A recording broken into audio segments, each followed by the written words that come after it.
Good evening सभी को नमस्कार। कमला जी गुड इवनिंग। जसमत जी नमस्कार जी। Lakshmi Meena ji good evening. तो आज हम जो नए टॉपिक जुड़े हैं उसमें विधायिका को शुरू कर रहे हैं। और विधायिका में एक तो ब्रिटेन की संसद है, फ्रांस की संसद है, अमेरिका की कांग्रेस है और स्विट्जरलैंड की संघीय सभा है। ये चार विधायिका पूछी गई हैं। ब्रिटेन की संसद, फ्रांस की संसद, अमेरिका की कांग्रेस और स्विट्जरलैंड की संघीय सभा। Dinesh Chandra ji good evening. तो आज हम ब्रिटेन की संसद पर चर्चा करते हैं। और आप सभी ने देख लिया होगा कि 11 तारीख से आपके एग्ज़ाम शुरू हैं। 10वें महीने में अक्टूबर में 11 तारीख से आपके एग्ज़ाम शुरू हो रहे हैं। यानी अभी आपके पास 40 दिन का टाइम बचा है। आज से हम लगाएं तो 40 दिन का समय आपके पास है। तो इस 40 दिन को आप अच्छे से यूज करें, पूरा शेड्यूल तैयार करके चलें। सुमन राठौड़ जी नमस्ते। अच्छे से तैयार करके चलें, शेड्यूल पूरा रेडी करके चलें, तो 40 दिन को भी हम अच्छे से यूज़ लेंगे तो हम काफ़ी अच्छी पकड़ हमारी एग्ज़ाम में बना सकते हैं। तैयारी जो होनी थी वो काफ़ी हो चुकी है, अब बचता है रिवीजन। और 40 दिन का आप इस हिसाब से अपने अकॉर्डिंग शेड्यूल बना लीजिए कि आपको 40 दिन में 2 रिवीजन करने हैं या फिर 1 करना है, वो अपने अपने अकॉर्डिंग देख लीजिए। और रिवीजन पर ज़्यादा फोकस कीजिए। अब बुक्स वगैरह छोड़ दीजिए, बुक्स वगैरह आप पढ़ रहे हैं तो उनको छोड़ दीजिए, केवल नोट्स पर फोकस कीजिए। जो नोट्स आपने बनाए हैं उन्हीं पे फोकस कीजिए, क्योंकि अब बुक्स पढ़ने का टाइम नहीं बचा है। अब केवल नोट्स पढ़िए और टेस्ट पर ज़्यादा से ज़्यादा फोकस कीजिए। टेस्ट सीरीज जो है वो तो आप दे ही रहे हो, इसके अलावा अन्य कहीं से भी आपको टेस्ट मिलते हैं तो उनको ज़्यादा से ज़्यादा सोल्व कीजिए। तो यही आपको सफलता दिलाएगा अंतिम समय में। अंतिम समय में 2 ही चीज़ें सफलता दिलाएंगी आपको, नोट्स और टेस्ट। नोट्स जो आपने बनाए हैं वो, और टेस्ट, हमारा टेस्ट सीरीज चल ही रहा है, इसके अलावा जो भी आपको टेस्ट मिलते हैं वो। ठीक है, अब बुक्स वगैरह के चक्कर में मत पड़ो, गाइड वगैरह के चक्कर में नहीं पढ़ना है। ब्रिटेन की संसद पर शुरुआत करते हैं। तो ब्रिटेन की जो संसद है, इसको विश्व की जितनी भी संसद हैं उन संसदों की जननी कहा जाता है। संसदों की जननी कहा जाता है। ब्रिटेन की संसद को संसदों की जननी कहा जाता है। और ब्रिटेन की संसद की हम बात करें तो ब्रिटेन की जो संसद है ये राजमुकुट,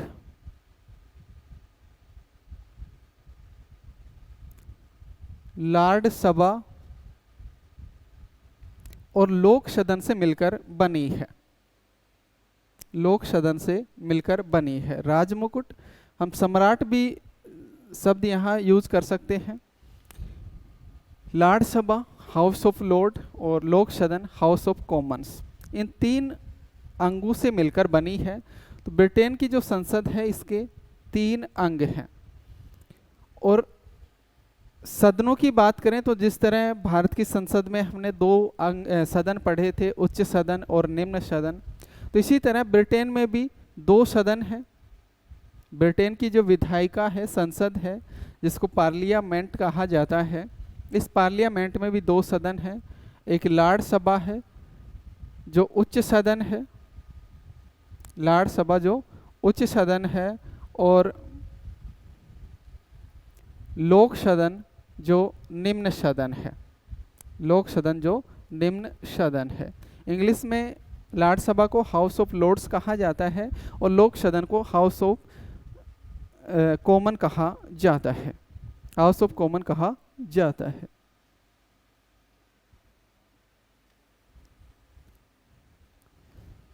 अब ब्रिटेन में देखो, या तो संसद, किसी भी देश में संसद सर्वोच्च हो सकती है, या तो संसद सर्वोच्च हो सकती है, या फिर न्यायपालिका सर्वोच्च हो सकता है, या फिर संविधान सर्वोच्च हो सकता है।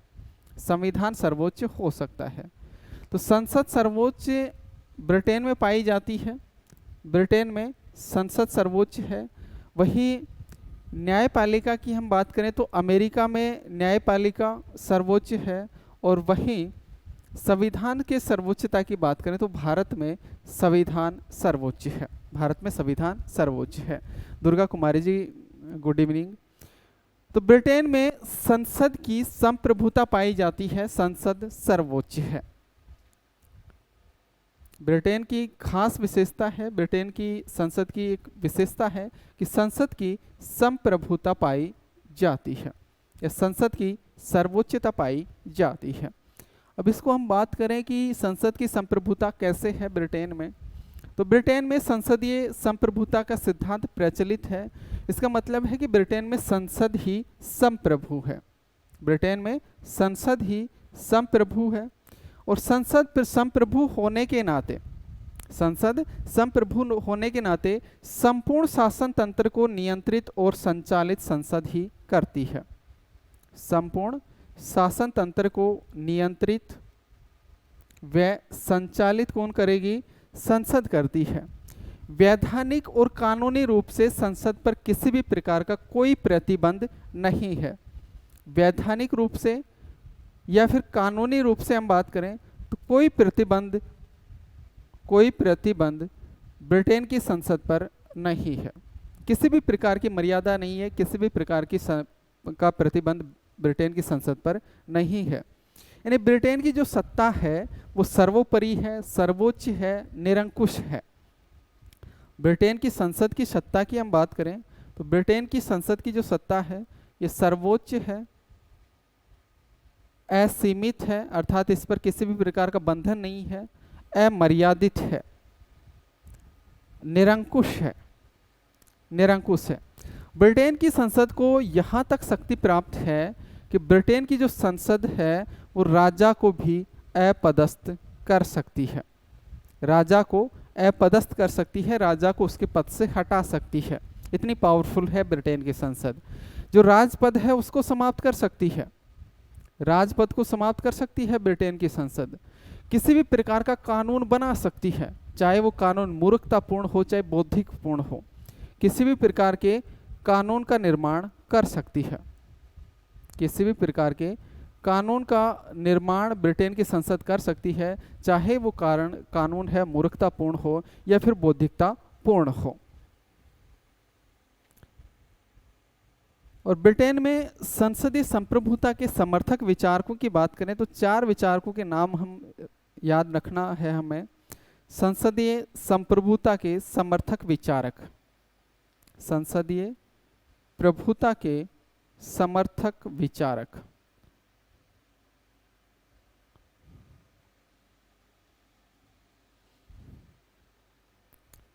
संसदीय संप्रभुता के समर्थक विचारकों की हम बात करें तो एक है sir Edward Coke, sir Edward Coke.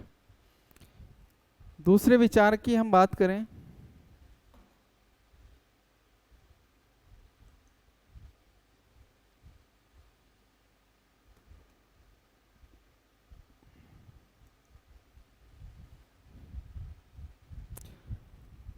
डीलोमे है, डीलोमे है, मेरियट है और डायसी है। सर एडवर्ड कोक, डीलोमे, मेरियट और डायसी हैं, ये संसदीय संप्रभुता के समर्थक हैं।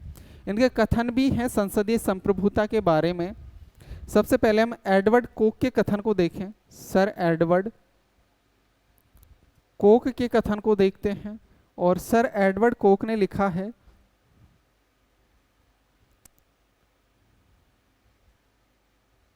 कि संसद की शक्ति और अधिकार क्षेत्र है वो महान है। संसद की शक्ति व अधिकार क्षेत्र इतना महान है कि संसद की शक्ति व अधिकार क्षेत्र इतना महान है कि उस पर किसी व्यक्ति, किसी कारण, है कि उस पर किसी व्यक्ति का या किसी कारण का, व्यक्ति किसी कारण या किसी बाधा का बंधन नहीं है, किसी बाधा का बंधन नहीं है। ये किसने कहा? एडवर्ड कोक ने कहा कि संसद की जो शक्ति है, अधिकार क्षेत्र है, इतना महान है, इतना श्रेष्ठ है, इतना अनियंत्रित है कि उस पर ना किसी व्यक्ति का प्रतिबंध है, ना किसी कारण का प्रतिबंध है, ना किसी बाधा का प्रतिबंध है। वहीं डी लोमे की बात करें तो डी लोमे कहता है कि ब्रिटेन की जो संसद है वो स्त्री को पुरुष और पुरुष को स्त्री बनाने के अलावा सब कुछ कर सकती है। तो डी लोमे ने क्या कहा कि ब्रिटेन की संसद स्त्री को पुरुष व पुरुष को स्त्री बनाने के अतिरिक्त, पुरुष को स्त्री बनाने के अतिरिक्त सब कुछ कर सकती है, सब कुछ कर सकती है। ब्रिटेन की संसद स्त्री को पुरुष और पुरुष को स्त्री बनाने के अलावा सब कुछ कर सकती है, ये डी लोमे ने कहा है।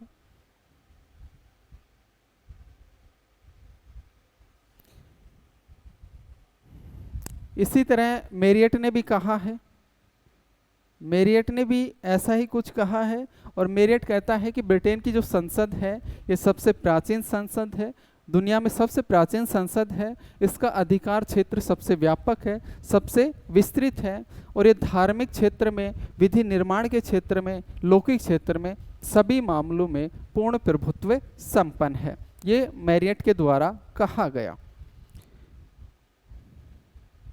वहीं डायसी की हम बात करें तो डायसी का कथन बड़ा अच्छा है, एग्जाम में पूछे जाने लायक है। एक डी लोमे का कथन, डायसी और डी लोमे के कथन दो को आप जरूर याद रखें, दोनों एग्जाम की दृष्टि से बड़े ही महत्वपूर्ण है। और डायसी ने लिखा है कि ब्रिटेन की संसद, ब्रिटिश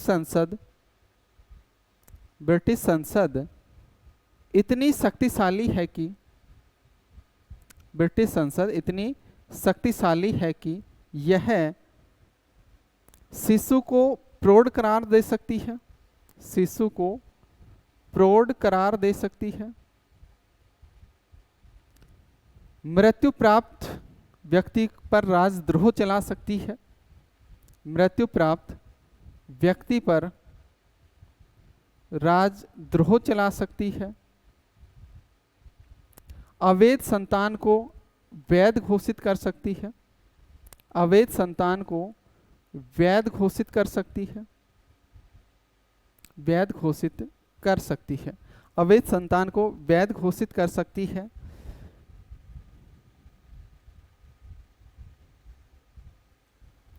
और किसी व्यक्ति को अपने ही मामले में न्यायाधीश बना सकती है, किसी व्यक्ति को अपने ही मामले में न्यायाधीश बना सकती है, न्यायाधीश बना सकती है। तो ये डायसी के द्वारा कहा गया। अब डायसी के अनुसार हम ब्रिटेन की संसद के प्रभुता या संप्रभुता के अभिप्राय को देखते हैं। डायसी के अनुसार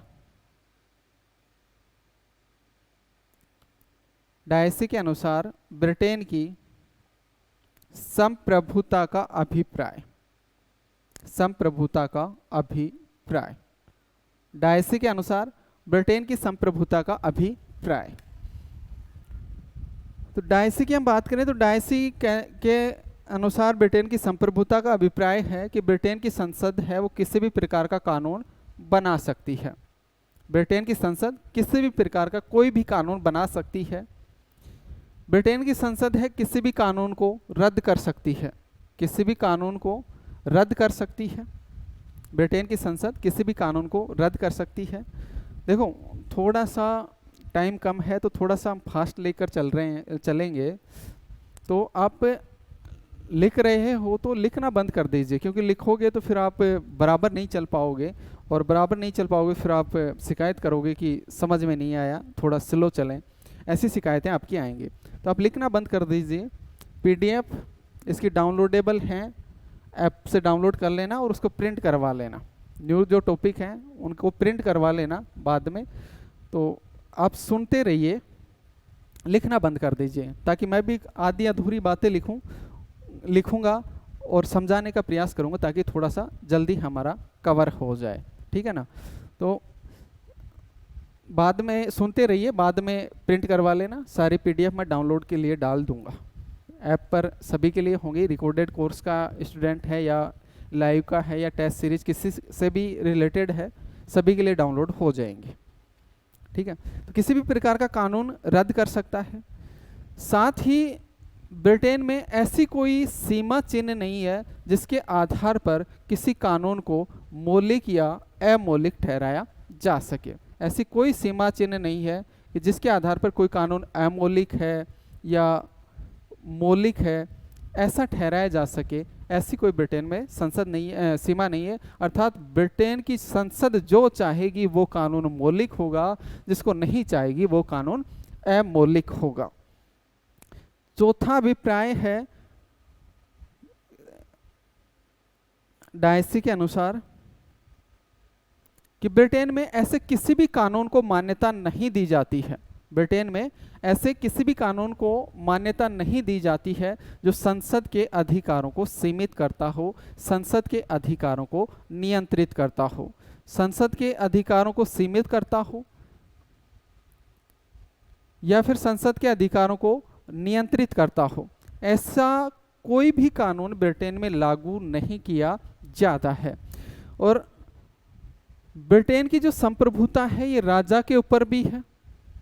ब्रिटेन की जो संप्रभुता है ये राजा के ऊपर भी है, यहाँ तक पूरे शासन के ऊपर है। हम एक ही शब्द में कह सकते हैं कि ब्रिटेन की जो संसदीय संप्रभुता है ये पूरे शासन के ऊपर है, पूरे शासन के ऊपर है। अब ब्रिटेन ने अपनी संप्रभुता का प्रयोग करते हुए कुछ कानून भी बनाए हैं जिनमें ब्रिटेन की संप्रभुता झलकती है। जैसे 1701 का उत्तराधिकार का नियम बनाया ब्रिटेन की संसद के द्वारा। 1701 में उत्तराधिकार नियम पारित किया गया और इस उत्तराधिकार नियम में ब्रिटेन की संसद ने राजा के दैवीय अधिकारों को समाप्त कर दिया। राजा के जो दैवीय अधिकार थे उनको तो समाप्त कर दिया, उनको समाप्त कर दिया और साथ ही राजा का उत्तराधिकारी कौन होगा इस बात में संसद का अधिकार स्वीकार कर लिया गया। यानी राजा का उत्तराधिकार कौन होगा, राजा का उत्तराधिकारी कौन होगा, इसके संबंध में संसद का अधिकार स्वीकार कर लिया गया, या संसद का अधिनियम स्वीकृत कर लिया गया। तो ये ब्रिटेन की संसदीय संप्रभुता को दर्शाता है। इसी तरह 1717 में एक सप्तवर्षीय कानून पारित किया, सप्तवर्षीय कानून पारित किया और इस सप्तवर्षीय कानून के माध्यम से ब्रिटेन की जो संसद है उसने लोक सदन के कार्यकाल को बढ़ा दिया। लोक सदन, हाउस ऑफ कॉमन, इसके कार्यकाल को बढ़ा दिया। इससे पहले लोक सदन का कार्यकाल 3 वर्ष हुआ करता था और इस 3 वर्ष को बढ़ाकर 7 वर्ष कर दिया गया। वर्तमान की बात करें तो वर्तमान में लोक सदन का कार्यकाल 5 वर्ष है, जो 1906 के अधिनियम के द्वारा किया गया था। तो 3 वर्ष से 7 वर्ष कर दिया गया। इसी तरह 2 अधिनियम और महत्वपूर्ण है। एक तो 1911 का अधिनियम, 1911 का अधिनियम और एक 1949 का संसदीय अधिनियम। 1911 का संसदीय अधिनियम और 1949 का संसदीय अधिनियम। ये 2 अधिनियम संसद ने ऐसे थे जिनके द्वारा राज्यसभा की शक्तियां सीमित की जाती हैं और लोकसभा को सर्वे सर्वा या लोकसभा में संप्रभुता निहित की जाती है। और ये जो 1911 का अधिनियम था, इसी अधिनियम के द्वारा लोक सदन का जो कार्यकाल है वो 5 वर्ष कर दिया गया है। तो इस तरह ब्रिटेन की संसद संप्रभु है ब्रिटेन में, लेकिन संप्रभु होने के बावजूद भी कुछ सीमाएं हैं ब्रिटेन की संसद पर, संप्रभुता पर। तो ब्रिटेन की संसद की संप्रभुता पर कुछ सीमा है, संसदीय संप्रभुता पर कुछ सीमाएं हैं, कुछ परिसीमाएं। यानी सैद्धांतिक तौर पर हम बात करें, सैद्धांतिक तौर पर हम बात करें तो सैद्धांतिक तौर पर तो ब्रिटेन की संसद क्या है, संप्रभु है। ब्रिटेन की संसद संप्रभु है सैद्धांतिक तौर पर। लेकिन वहीं हम व्यवहारिक तौर पर बात करें, वहीं हम व्यवहारिक तौर पर बात करें तो व्यवहारिक तौर पर अनेक प्रथाएं, अनेक परंपराएं, अनेक विधियां, अनेक नियम हैं वो संसद की संप्रभुता को सीमित करते हैं। तो व्यवहारिक तौर पर इस संप्रभुता पर कुछ सीमाएं हैं, संप्रभुता पर सीमाएं हैं। और ये व्यवहारिक सीमाएं जैसे वहाँ की परंपराओं की सीमाएं हैं, वहाँ की प्रथाओं की सीमाएं हैं, वहाँ के अभिसमयों की सीमाएं हैं। परंपराओं, प्रथाओं और अभिसमयों की सीमाएं हैं। अब क्या क्या सीमाएं हैं ब्रिटेन की संसद की संप्रभुता पर, उसकी हम बात कर लेते हैं। ब्रिटेन की संसद की संप्रभुता पर सीमाएं। तो पहली जो सीमा है ब्रिटेन की संसद की संप्रभुता पर वो है जनमत। जनमत। और ये जो जनमत है ये ब्रिटेन की संसद की संप्रभुता पर व्यवहारिक प्रतिबंध है। ये कैसा प्रतिबंध है, व्यवहारिक प्रतिबंध है। यानी सैद्धांतिक तौर पर ब्रिटेन की संसद संप्रभु होते हुए भी ब्रिटेन की संसद कार्य करते हुए इस बात का हमेशा ध्यान रखती है कि उसके कार्य प्राकृतिक विधि, जनमत की इच्छा, प्राकृतिक विधि, जनमत की इच्छा और परंपराओं के विरुद्ध ना हो, परंपराओं के विरुद्ध ना हो। यानी संप्रभु होने के बावजूद भी ब्रिटेन की संसद कार्य करते हुए हमेशा इस बात का ध्यान रखती है कि उसके कार्य हैं वो प्राकृतिक विधि के विरुद्ध नहीं होने चाहिए, जनमत की इच्छा के विरुद्ध नहीं होने चाहिए, ब्रिटेन में प्रचलित परंपराओं के विरुद्ध नहीं होने चाहिए। दूसरा जो प्रतिबंध या सीमा है वो है मंत्रिमंडल की शक्ति। मंत्रिमंडल की शक्ति, मंत्रिमंडल की शक्ति। वैसे तो ब्रिटेन में संसद संप्रभु है सैद्धांतिक दृष्टि से, लेकिन ब्रिटेन की जो संसद है उसके पास कार्यों की अधिकता होती है, उसके पास कार्यों की अधिकता होती है और समय की कमी होती है। कार्यों की अधिकता होती है और समय की कमी होती है। कार्यों की अधिकता और समय की कमी होने के कारण मंत्रिमंडल का प्रभाव बढ़ जाता है, मंत्रिमंडल का प्रभाव बढ़ जाता है और मंत्रिमंडल है ये संसद का नेतृत्व करना शुरू कर देता है, संसद का नेतृत्व करता बन जाता है और संसद की विधि निर्माण प्रक्रिया में, विधि नियंत्रण में और प्रशासकीय मामलों में इस मंत्रिमंडल का बोलबाला हो जाता है।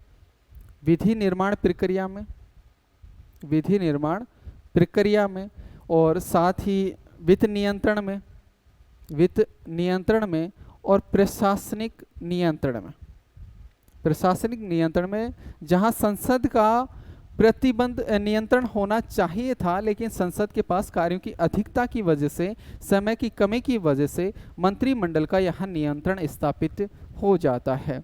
यानी जब तक मंत्रिमंडल को बहुमत प्राप्त होता है, जब तक मंत्रिमंडल को संसद में बहुमत, लोक सदन में बहुमत प्राप्त होता है, लोक सदन में बहुमत प्राप्त होता है, तब तक मंत्रिमंडल संसद की सेवक नहीं होता है, बल्कि मंत्रिमंडल संसद का स्वामी होता है। तो संसद का स्वामी होता है जब तक उसको बहुमत प्राप्त होता है। तो मंत्रिमंडल की जो शक्ति है ये भी ब्रिटेन की संप्रभुता पर नियंत्रण स्थापित करती है या सीमा स्थापित करती है। अगली जो परिसीमा है वो है प्रदत्त विधान। प्रदत्त विधान, प्रदत्त विधान भी ब्रिटेन की जो संप्रभुता है उस पर सीमा लगाता है। जैसे अभी हम बात कर रहे थे कि ब्रिटेन की जो संसद है उसके पास कार्यों की अधिकता है, समय की कमी है, तो मोटे मोटे कानून बना देती है। कोई भी कानून बनाती है तो उस कानून की मोटी रूपरेखा तैयार करती है। संसद कोई भी कानून बनाएगी तो उस कानून को पूरी तरीके से ना बनाकर उसकी एक मोटी रूपरेखा तैयार करती है, और जो मोटी रूपरेखा कानून की बनाई, उस कानून पर विस्तृत कानून बनाने का जो अधिकार है वो संसद किसी मंत्री को दे सकती है, किसी विभाग को दे सकती है, किसी विभाग को दे सकती है या किसी संस्था को दे सकती है। यानी मोटे तौर पर संसद ने कानून बना दिए, उस कानून पर, उन मोटे तौर पर जो कानून बनाए गए हैं उन पर विस्तृत कानून बनाने की शक्ति संसद या तो किसी मंत्री को दे सकती है, या संपूर्ण मंत्रिमंडल को दे सकती है, या किसी विभाग को दे सकती है, या किसी संस्था को दे सकती है। तो ये विस्तृत कानून बनाने की जो शक्ति किसी विभाग, मंत्री, मंत्रिमंडल या संस्था को मिली है, यही क्या है, ये प्रदत्त विधान है। और ये भी संसद की शक्ति पर क्या लगाता है, सीमा लगाता है। अगली जो संसद की शक्ति पर सीमा है वो है निर्वाचक मंडल। निर्वाचक मंडल भी संसद की शक्ति पर सीमा है, संसद की सर्वोच्च संप्रभुता पर सीमा है। यानी वास्तविक तौर पर हम बात करें, वैसे सैद्धांतिक तौर पर हम बात करेंगे तो सैद्धांतिक तौर पर तो ब्रिटेन की संसद ही संप्रभु है, लेकिन वास्तविक तौर पर हम बात करें तो वास्तविक तौर पर ब्रिटेन की संसद संप्रभु नहीं है। संसद संप्रभु नहीं है, बल्कि संप्रभु वहां का निर्वाचक मंडल है, या वो मतदाता हैं जो संसद का चुनाव करते हैं। वास्तविक संप्रभु कौन है, निर्वाचक मंडल, अर्थात वो मतदाता जो संसद का चुनाव करते हैं।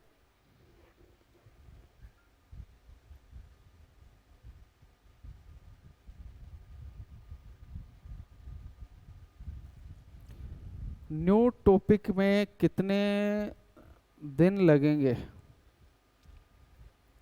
कार्यपालिका है आपकी, और फिर उसके बाद न्यायपालिका है, न्यायपालिका के बाद में दल है, और दल के बाद में चुनाव से संबंधित वो टॉपिक है, चुनाव, राजनीतिक भागीदारी और मतदान व्यवहार, और एक टॉपिक है नागरिक समाज।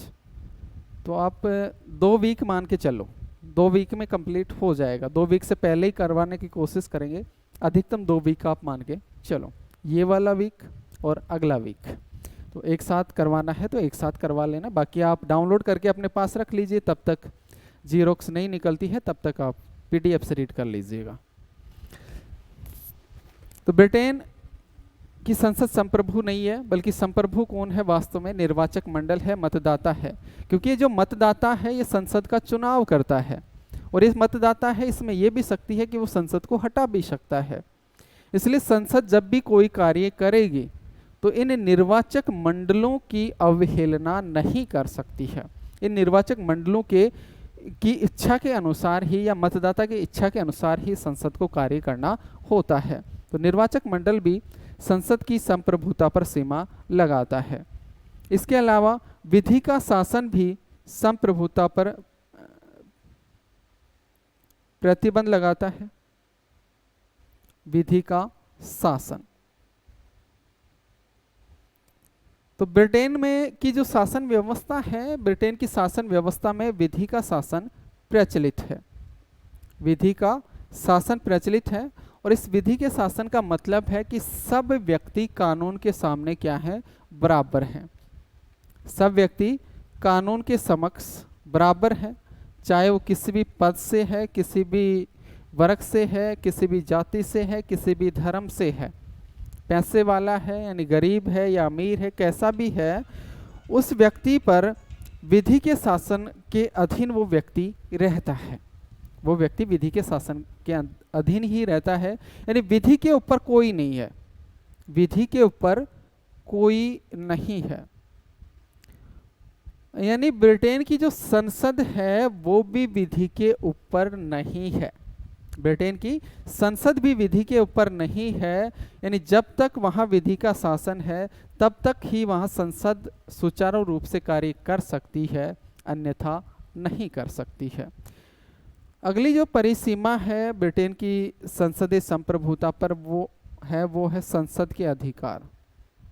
संसद के अधिकार,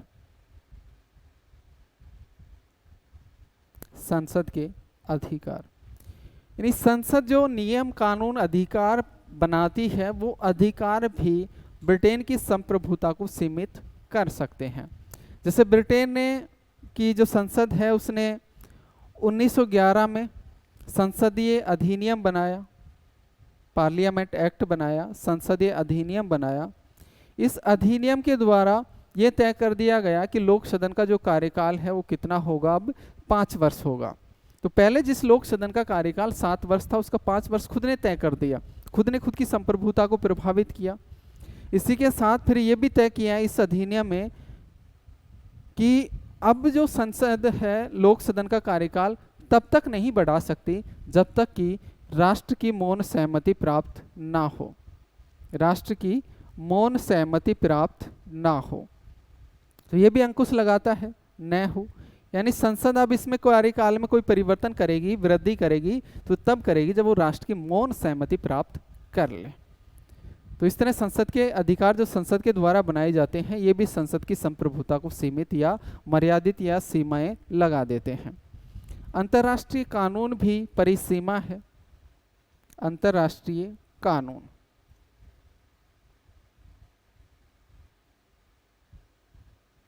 अंतर्राष्ट्रीय कानून भी संसद की संप्रभुता पर परिसीमा है। यानी ब्रिटेन की जो संसद है वो कोई भी कानून बनाएगी तो उन कानूनों में अंतर्राष्ट्रीय कानूनों का पालन जरूर करेगी, अंतर्राष्ट्रीय कानूनों का ध्यान जरूर रखेगी, अंतर्राष्ट्रीय कानूनों का पालन जरूर करेगी। तो अंतर्राष्ट्रीय कानून भी उसकी संप्रभुता को क्या करेंगे, सीमित करेंगे। एक वाद था, वाद का नाम था West Rand Gold Mining Company बनाम सम्राटवाद। West Rand Gold Mining Company बनाम सम्राटवाद। और इसमें यह कहा गया कि जो कुछ भी सभ्य राष्ट्र, जो भी कुछ सभ्य राष्ट्रों ने निर्णय लिया है उसको ब्रिटेन भी स्वीकार करेगा।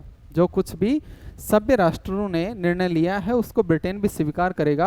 अर्थात ब्रिटेन है वो अंतर्राष्ट्रीय कानूनों का पालन करेगा, अंतर्राष्ट्रीय कानूनों को स्वीकृत करेगा। तो अंतर्राष्ट्रीय कानून भी संसद की संप्रभुता को क्या करते हैं, सीमित करते हैं।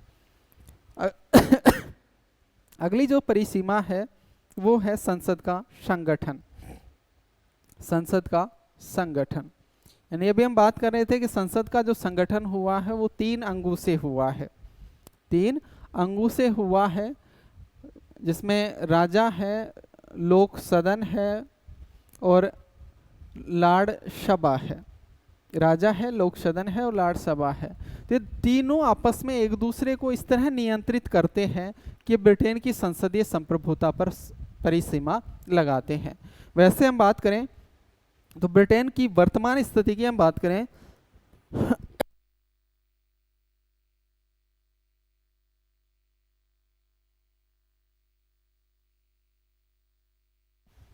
वर्तमान स्थिति की हम बात करें ब्रिटेन की, तो वर्तमान में राजा के पास औपचारिक शक्तियां प्राप्त हैं, केवल औपचारिक शक्ति हैं, वास्तविक शक्तियां नहीं हैं। वहीं लाड़ सभा की शक्तियों को भी 1911 का संसदीय अधिनियम, 1949 का जो संसदीय अधिनियम है, ये लाड़ सभा की शक्तियों को भी सीमित कर देता है। एक तरीके से संसद संप्रभुता के बजाय लोक सदन की संप्रभुता स्थापित हो जाती है।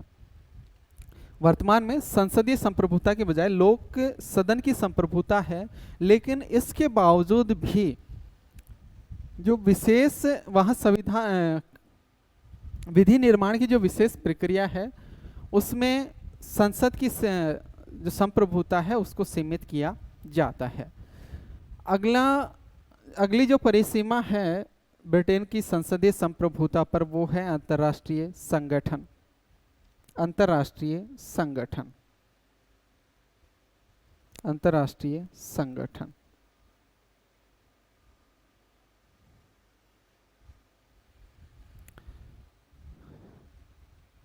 संयुक्त राष्ट्र संघ द्वारा कोई भी विधि बनाई जाती है तो उस विधि को ब्रिटेन भी स्वीकार करता है, तो ये उसकी सीमा संसदीय संप्रभुता पर परिसीमा लगाता है।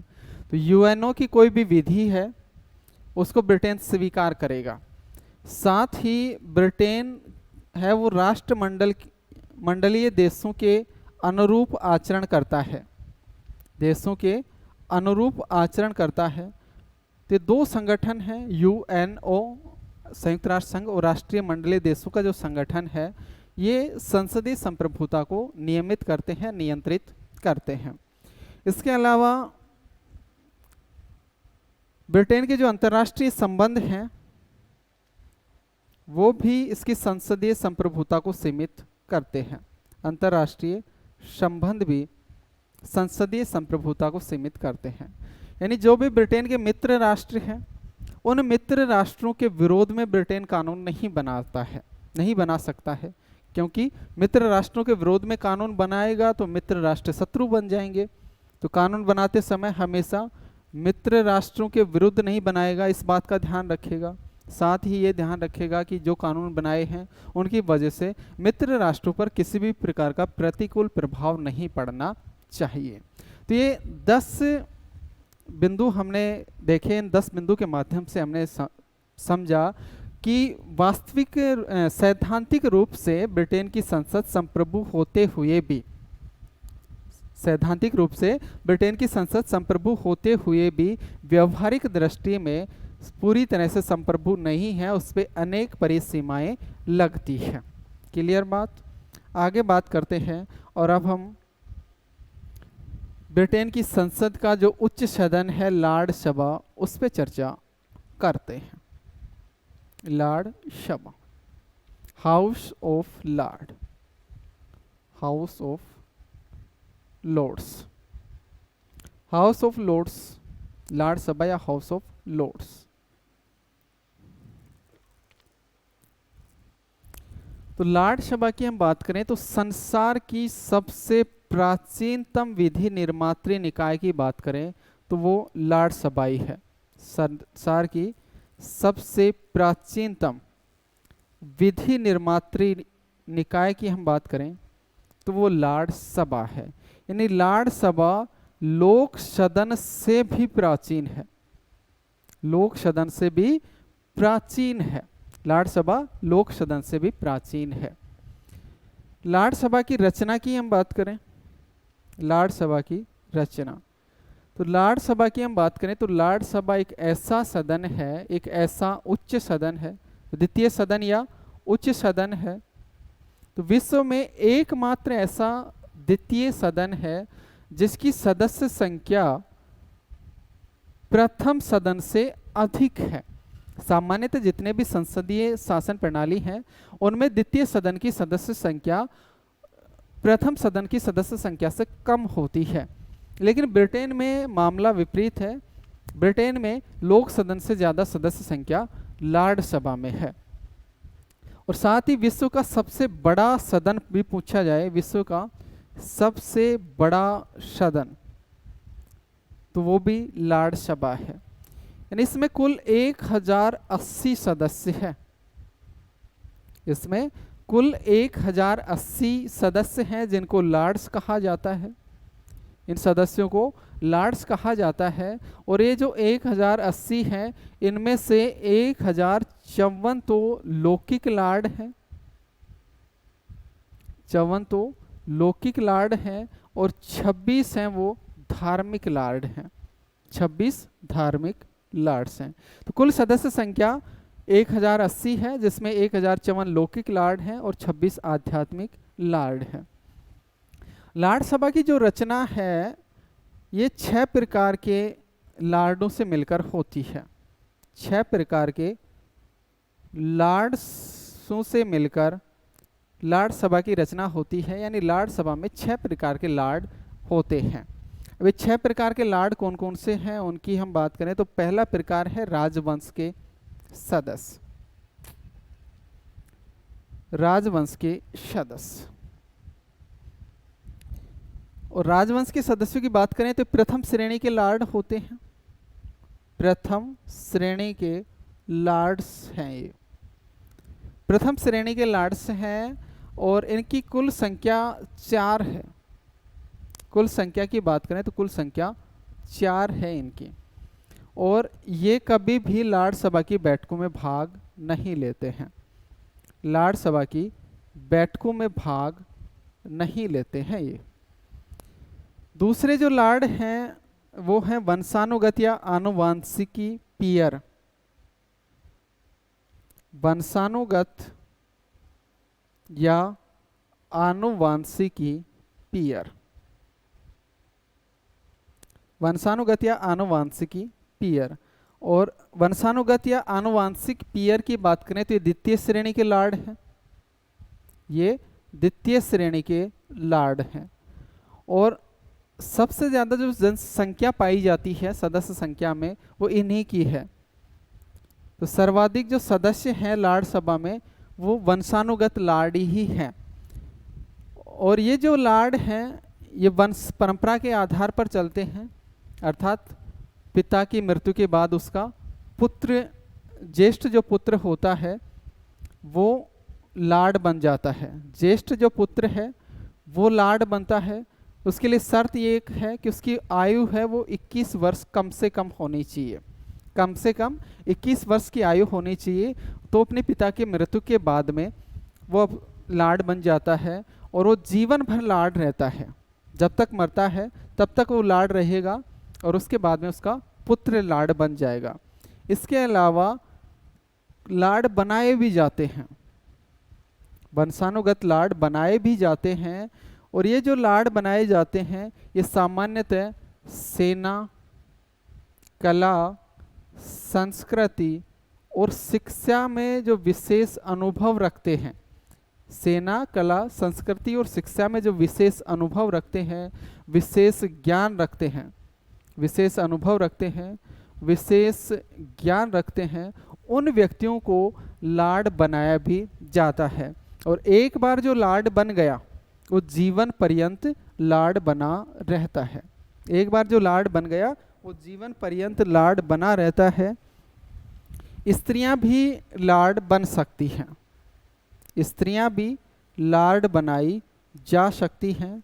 और ये जो वंशानुगत लाड़ हैं ये 5 प्रकार के होते हैं। वंशानुगत लाड़ों की हम बात करें तो ये 5 प्रकार के होते हैं। और ये 5 प्रकार हैं। एक प्रकार है बैरन, बैरन, विस्काउंट, विस्काउंट, अर्ल, मार्क्विस,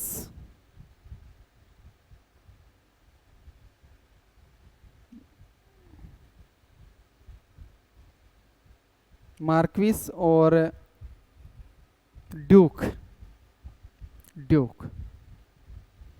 तो ये जो वंशानुगत लाड़ हैं ये 5 प्रकार के होते हैं, बैरन, विस्काउंट, अर्ल, मार्क्विस और ड्यूक।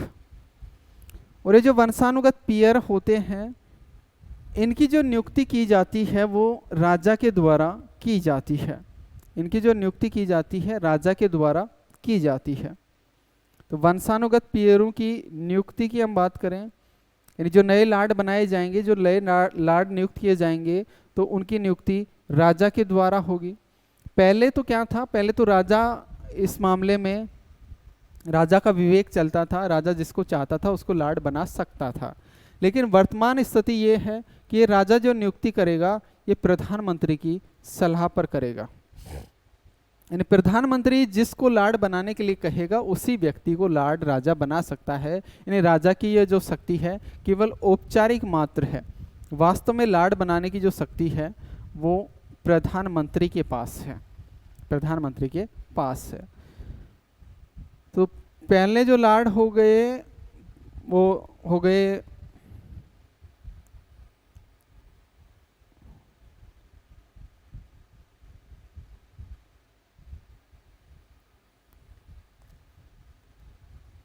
राजवंश के सदस्य।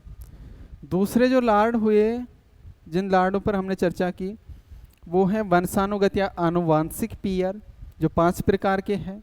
और लाड़ सभा में जो तीसरी श्रेणी के लाड़ होते हैं वो होते हैं धार्मिक लाड़, धार्मिक लाड़, धार्मिक लाड़। धार्मिक लाड़ की बात करें तो ये पियर नहीं होते हैं, ये पियर नहीं होते हैं बल्कि ये होते हैं धर्म गुरु, पियर नहीं होते हैं बल्कि धर्म गुरु होते हैं। और ये जो धार्मिक लाड़ हैं कुल 26 हैं, कुल 26 हैं। धार्मिक लाड़ों की संख्या की बात करें तो कुल 26 हैं। और इनमें से 5 की हम बात करें, 5 लाड़ों की, तो 5 लाड़ एक तो कैंटरबरी के, कैंटरबरी के, यार्क और आर्क बिशप, 2 व्यक्ति तो ये हो गए। कैंटबरी का यार्क और आर्क बिशप। इसके अलावा लंदन का बिशप और डरहम का बिशप और इसके अलावा विंचेस्टर का बिशप। तो ये 5 तो फिक्स हो गए, जो जिसमें कैंटरबरी का यार्क हो गया, कैंटरबरी का यार्क बिशप हो गया, लंदन का बिशप हो गया, डरहम का बिशप हो गया और विंचेस्टर का बिशप हो गया। इसके अलावा बाकी जो 21 बच गए ये इंग्लैंड के वरिष्ठ बिशप होते हैं। 21 जो बच गए जो इंग्लैंड के वरिष्ठ बिशप हैं उनमें से इनकी नियुक्ति की जाती है। इंग्लैंड के वरिष्ठ बिशपों में से इनकी नियुक्ति की जाती है। तो कुल 26 धार्मिक लॉर्ड हो गए। इसके अलावा चौथी श्रेणी के जो लॉर्ड हैं लॉर्ड सभा में, वो हैं स्कॉटलैंड के प्रतिनिधि पीयर। स्कॉटलैंड के प्रतिनिधि पीयर, स्कॉटलैंड के प्रतिनिधि पीयर। और स्कॉटलैंड के जो प्रतिनिधि पीयर हैं इनका निर्वाचन होता है। एक अधिनियम आया था 1707 का कानून था स्कॉटलैंड एवं इंग्लैंड का एकीकरण कानून। 1707 में कानून था स्कॉटलैंड एवं इंग्लैंड एकीकरण कानून, स्कॉटलैंड एवं इंग्लैंड एकीकरण कानून। और इस कानून में स्कॉटलैंड के प्रतिनिधि के निर्वाचन के बारे में कहा गया और इसमें यह तय किया गया कि स्कॉटलैंड है वो 16 लॉर्ड्स भेजेगा। लॉर्ड सभा में कुल 16 लॉर्ड भेजेगा। स्कॉटलैंड लॉर्ड सभा में कुल 16 लॉर्ड भेजेगा। और बाद में 1963 में एक कानून पारित हुआ और 1963 में कानून पारित करके ये तय कर दिया गया कि स्कॉटलैंड के जो सभी लॉर्ड हैं वो लॉर्ड सभा के सदस्य होंगे। स्कॉटलैंड के सभी लॉर्ड सभा के सदस्य होंगे।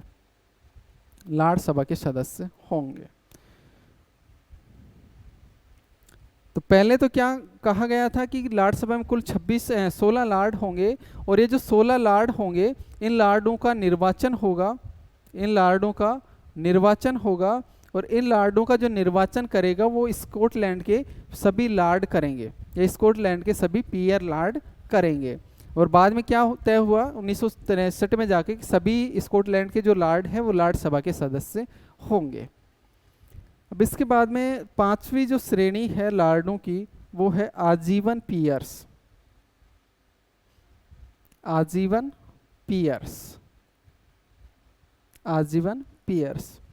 और आजीवन पीयर्स के लिए एक अधिनियम आया 1958 में, आजीवन पीयर्स एक्ट आया। और इस एक्ट के अनुसार ये जो आजीवन पीयर्स हैं इनकी नियुक्ति राजा के द्वारा की जाती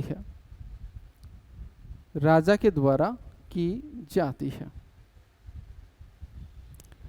पीयर्स एक तरीके का राजनीतिक सम्मान है। कमला जी ने पूछा व्हाट इज पीयर्स।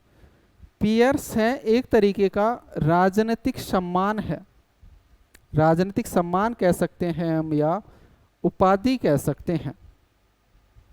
राजनीतिक सम्मान या राजनीतिक उपाधि कह सकते हैं पीयर्स।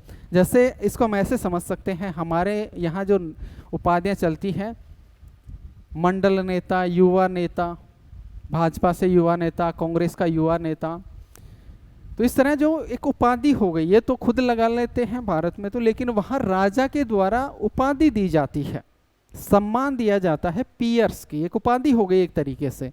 और जिसको पीयर्स की उपाधि प्राप्त है वही व्यक्ति लॉर्ड सभा का सदस्य बन सकता है। तो लॉर्ड सभा का सदस्य बनने के लिए पीयर्स की उपाधि होना जरूरी है। और पीयर्स की उपाधि देगा कौन? राजा देगा, प्रधानमंत्री की सलाह पर प्रदान करेगा। तो ये राजनीतिक सम्मान या राजनीतिक उपाधि है पीयर्स। तो 1958 का पियर्स एक्ट है, इसके द्वारा राजा, इसके माध्यम के अनुसार राजा के द्वारा आजीवन पियर्सों की नियुक्ति की जाती है। अबे आजीवन पियर्स कितने होंगे इसकी संख्या निश्चित नहीं है। इस अधिनियम में आजीवन पियर्स कितने होंगे इसकी संख्या निर्धारित नहीं की गई है, निर्धारित नहीं की गई है। और आजीवन पियर्स में सामान्यतः जो वयोवृद्ध है, बिशप जो धर्म गुरु होते हैं उसमें से एक पद है। धर्म गुरु यानी ब्रिटेन में जो क्रिश्चियन धर्म चलता है और इस क्रिश्चियन धर्म के जो गुरु होते हैं उनमें एक का नाम है बिशप। यानी वहाँ जो धर्म है ब्रिटेन में, उस धर्म पर भी संसद का नियंत्रण है और धार्मिक गुरु के रूप में नियुक्ति होती है। धर्म के ऐसे नहीं है कि हमारे यहाँ कोई भी महात्मा बन गया, किसी भी मंदिर में जाके बैठ गया तो वो उसका धर्म गुरु बन गया, ऐसा नहीं होता है, बल्कि नियुक्ति होती है। और ये पद हैं एक तरीके से धर्म गुरुओं के, यार्क बिशप, आर्क बिशप, बैरन, ड्यूक, अर्ल, ये सब हैं, ये धर्म गुरु के पद हैं। ठीक है ना, ये पद हैं एक तरीके से। इसमें वयोवृद्ध पुरुषों को आजीवन पियर्स बनाया जाता है। सामान्यतः जो भी वयोवृद्ध पुरुष नहीं कहेंगे, महिला और पुरुष दोनों ही कोई बनाया जाता है, जो भी ज्ञानी और भद्र पुरुष हैं, ज्ञानी और भद्र पुरुष हैं, भद्र महिलाएं हैं, उनको आजीवन पियर्स बनाया जाता है राजा के द्वारा। और अगली जो श्रेणी है लार्ड सभा के लार्डों की या पियरों की, वो है विधि लार्ड या अपील लार्ड। विधि लार्ड या अपील लार्ड, ये छठी श्रेणी के लार्ड हैं। और विधि लार्ड या अपील लार्डों की संख्या की बात करें तो इनकी संख्या 9 है।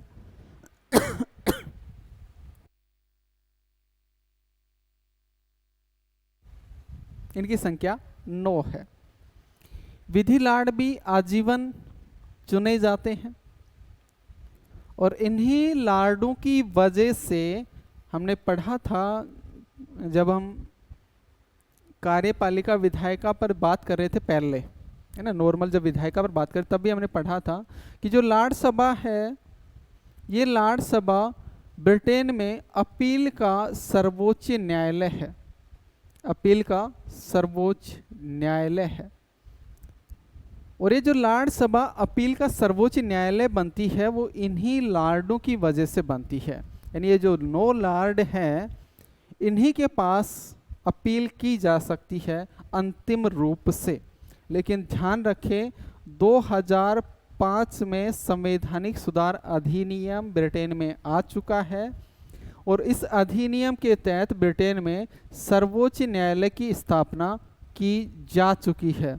और वर्तमान स्थिति ये है कि वर्तमान में जो लार्ड सभा सर्वोच्च न्यायालय हुआ करती थी, वर्तमान में नहीं है, वर्तमान में सर्वोच्च न्यायालय की स्थापना हो चुकी है। तो अब अपील का अंतिम जो सर्वोच्च न्यायालय है वो सर्वोच्च न्यायालय है, न कि लार्ड सभा है।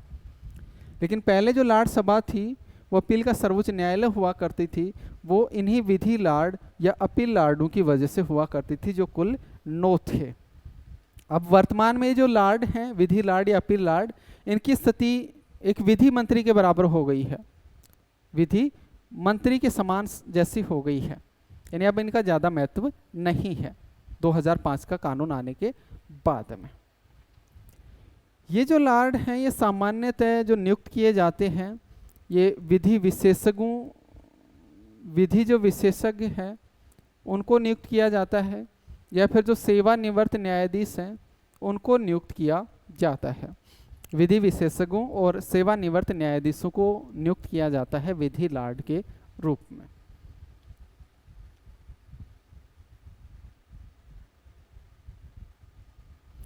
पहले जो कार्यपालिका राजनीतिक दल करवाए हैं वो टॉपिक सिलेबस में है क्या? बिल्कुल है,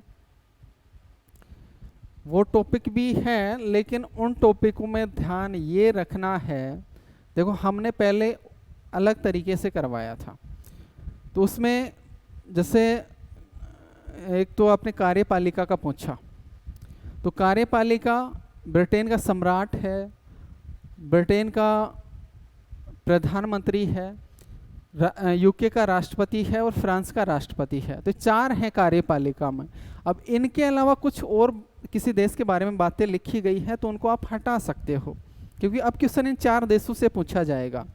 जैसे राजनीतिक दलों के बारे में जो सामान्य सिद्धांत पढ़े हमने, राजनीतिक दलों का वर्गीकरण पढ़ा, तो वो चीज़ें तो अब भी हैं उपयोगी, वो चीज़ें तो अब भी उपयोगी हैं। राजनीतिक दलों का वर्गीकरण पढ़ा और उसके बारे में जो सिद्धांत वगैरह पढ़े थे, विभिन्न विचारकों के, विद्वानों के जो सिद्धांत हमने पढ़े थे, वो काम का है, उसको पढ़ना है, उसको छोड़ना नहीं है। दलों के बारे में भी, दबाव समूह के बारे में भी, कार्यपालिका, विधायिका और न्यायपालिका के बारे में भी जो लिखा हुआ है सिद्धांत वगैरह, वो सारे पढ़ने हैं आपको। आप हटा सकते हो, किसी देश विशेष के बारे में चर्चा की गई है जो वर्तमान में पूछे गए इन देशों में सम्मिलित नहीं है, तो उसको हटा सकते हो आप, बाकी सारा काम का है।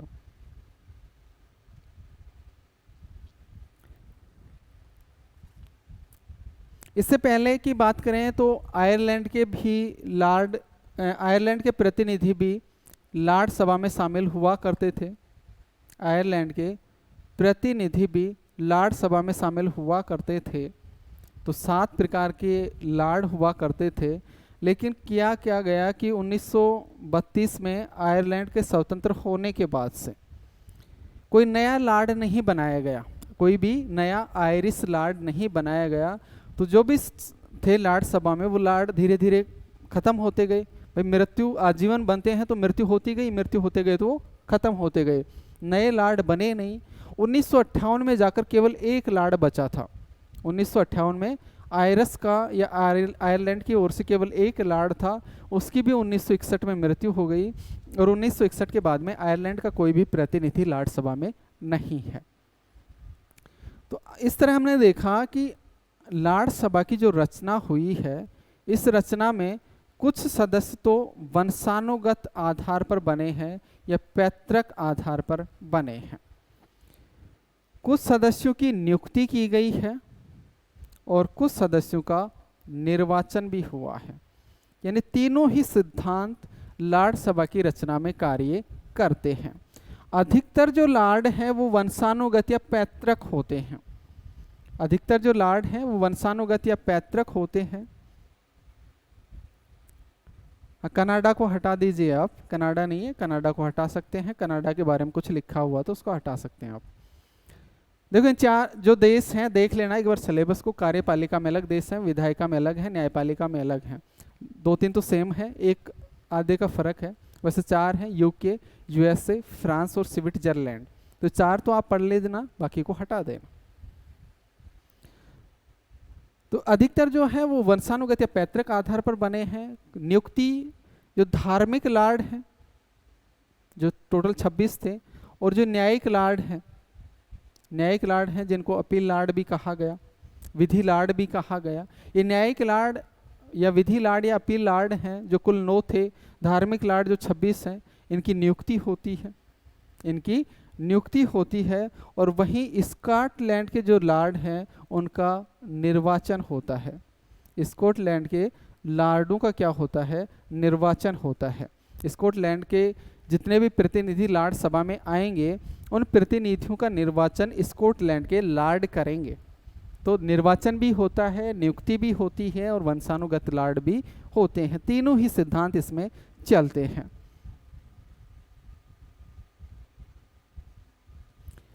एक बार कोई लॉर्ड बन गया तो जिंदगी भर लॉर्ड बना रहता है, चाहे वो नियुक्ति के तहत बना हो, चाहे निर्वाचन के तहत बना हो। एक बार बन गया तो जीवन भर लॉर्ड बना रहेगा।